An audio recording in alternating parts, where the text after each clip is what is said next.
In this video, we are going to explore how to determine whether two triangles are congruent or not.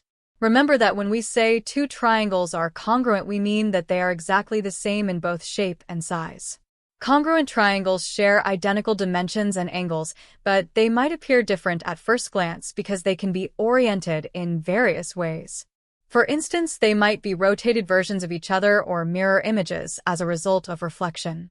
Regardless of how they are positioned, as long as the two triangles have the same size and shape, they are considered congruent. So, if we are presented with a pair of triangles that look similar, even if one is turned around or flipped, we must check carefully whether they still match in all corresponding sides and angles. For example, the two triangles shown in this scenario would be classified as congruent because they have exactly the same side lengths and angle measures, and in this specific case, they even share the same orientation, which makes them appear completely identical to one another. Although in a real exam, you are less likely to get such straightforward examples where the triangles are aligned in exactly the same direction, it is still entirely possible and worth keeping in mind that such pairs still count as congruent. On the other hand, if we look at another set of two triangles that are clearly different in shape and size, then it is obvious that they are not congruent. But rather than simply comparing the shapes visually and trying to judge by eye whether they match, there is a more reliable method, which is to use one of the 4 formal rules for proving congruence in triangles. These 4 key rules allow us to determine with certainty whether two triangles are congruent, and each rule is based on specific combinations of side lengths and angles. To make sense of these rules, we use a few abbreviations where the letter S represents side, the letter A stands for angle, the letter R stands for right angle, and the letter H represents hypotenuse. The first rule is called side-side-side, or SSS.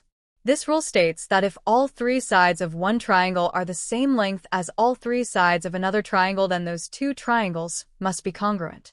For example, if we take 2 triangles and see that each one has a side measuring 5 centimeters, another side measuring 7 centimeters, and a third side measuring 9 centimeters, then it does not matter how these triangles are arranged or rotated. As long as all 3 corresponding sides are equal in length, the triangles are congruent according to the SSS rule. The next rule is called side-angle side, or SAS. This one means that if 2 sides and the angle between them are the same in both triangles, then they are congruent. The key detail here is that the angle has to be in between the 2 sides we are comparing. So in an example where both triangles have 2 matching side lengths and the angle between those sides is also the same, we can say with certainty that they are congruent. However, if we are instead given an angle that is not between the 2 sides, for example, an angle on one end rather than in the middle, then even if the size of the angle is the same in both triangles, this does not satisfy the SAS rule. In that case, we cannot confirm congruence using this rule, even though the triangles might still happen to be congruent through some other method. Therefore, always remember that for the side-angle side rule to apply, the angle must lie between the 2 sides of equal length. Moving on, the third rule is called angle-angle side, or AAS. According to this rule, if 2 angles and a side of one triangle match exactly with 2 angles and a corresponding side of another triangle, then the 2 triangles are congruent. The critical part here is that the side must be positioned in the same place relative to the 2 angles in both triangles. To illustrate this, let us consider 2 triangles that both have 2 angles measuring the same size and each has a side that is 3 centimeters long. If in both triangles the 3 centimeter side lies opposite the 100-degree angle, then the triangles fulfill the angle-angle side condition and are congruent. In contrast, if the side of the same length appears in a different location, such as in between the 2 angles rather than opposite one of them, then it no longer satisfies the rule.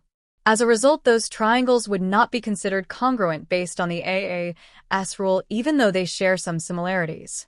To further clarify this rule, consider another pair of triangles that appear similar and now have sides measuring 4 centimeters instead. If in this example the 4 centimeter sides are both located between the same pair of angles, then these triangles fulfill the rule and would be counted as congruent.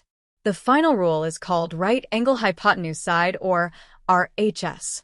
This rule is specifically designed for right-angled triangles only and allows us to determine congruence by checking whether both triangles share the same hypotenuse length and one other matching side. So if we are given two right-angled triangles as indicated by the small square in one of the corners, and we find that each has a hypotenuse of 7 centimeters along with another side measuring 3.6 centimeters, then this information is sufficient to conclude that the triangles are congruent based on the RHS rule. And that wraps up everything for this lesson on congruent triangles. Hopefully it all made sense and gave you a clear understanding of how to identify triangle congruence using the 4 main rules.